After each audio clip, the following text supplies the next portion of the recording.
Hey guys, Kyle from Berkshire Worms. We're here 24 hours later. Our tea's looking a little bit flat to me. I'll be honest, I did kind of monkey around with it a bit. I was playing with it. So I killed the head. Like I said earlier, if you mess with it, it'll kill the head off.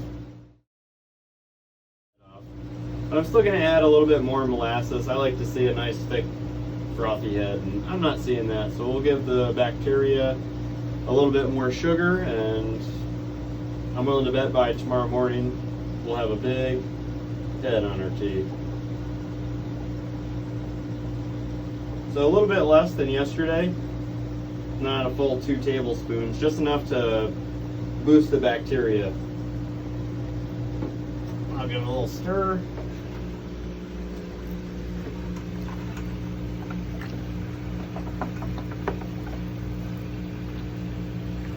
And it smells good. If your tea starts to smell foul or nasty, don't use it. That means it's gone anaerobic on you and it could harm you or your plants. So best to start over if it smells bad to you. I was just gonna say, this smells so good. Yeah, your tea should smell pretty good. Like cookies. Alright, check our tea bag. Nice and slimy and gross. That's covered in good beneficial bacteria. We'll throw her back in there.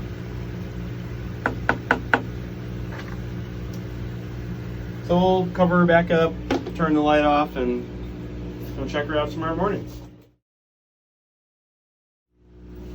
Whoa! We're here 24 hours later. As I expected, we have a nice head on our tea. This is what I like to see. It's possible I may have added a little bit too much sugar yesterday, but I'm loving this. We have a ton of microorganisms making love, making lots of other microorganisms in there. It's a beautiful thing. Hey guys, we're back. We ended up not giving the tea last night. We had a little bit of a farm emergency. So it's the next morning, and you can see the head has died off a little bit. So that tells me that we have a little bit less bacteria. They've probably gone through all of our sugar source. The tea is still good. It smells good to me, so I don't believe there's any anaerobic bacteria. It's darker and richer.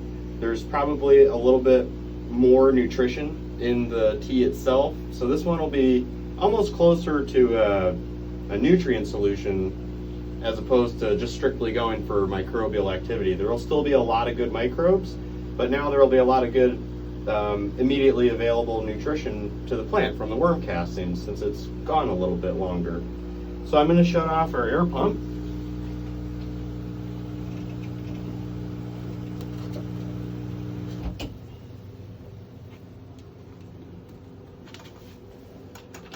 We'll pull out our big air stone. The sooner you get your equipment cleaned after getting the compost tea bottled up or given, however you're going to distribute it, the quicker you get it clean, the better. This stuff, once it dries, the bacterial film, it gets pretty difficult to get out of these stones. And I like to boil my air stones every 4 or 5 uses, and that cleans them up really well. But just with a hose with a good amount of pressure, it'll get this pretty well clean, but make sure you do it quickly.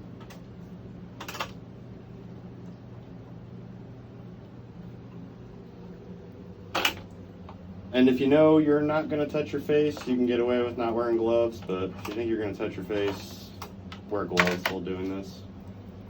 I should be wearing gloves. I'm setting a bad example. Do as I say, not as I do. So here's our tea bag. This is pretty disgusting at this point.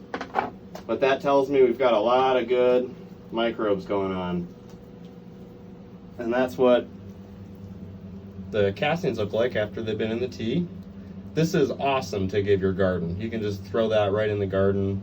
If you have a plant that's looking a little sad, throw this around the base and water it in. It'll work awesome for it. You don't need to filter out your compost tea. The reason why I'm filtering it is because we're going to give it in a foliar feed as well as a soil drench. So this is a 160 micron filter bag. You can get these at your local grow shop or hydroponics store. work awesome for filtering out teas.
You may need more than the hose to clean out your filter bag. Just rubbing alcohol works well for getting these cleaned out. Soak them in a little bowl of rubbing alcohol for a little while, and then rinse it out with the hose.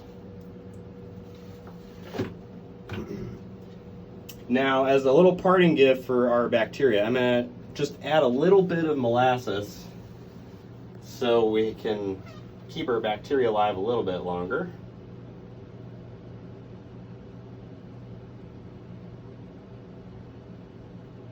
That's all we need. Now I'm going to stir that in pretty good. I just didn't want this gumming up the filter bag. That's why I'm adding it after. The molasses doesn't need to be filtered.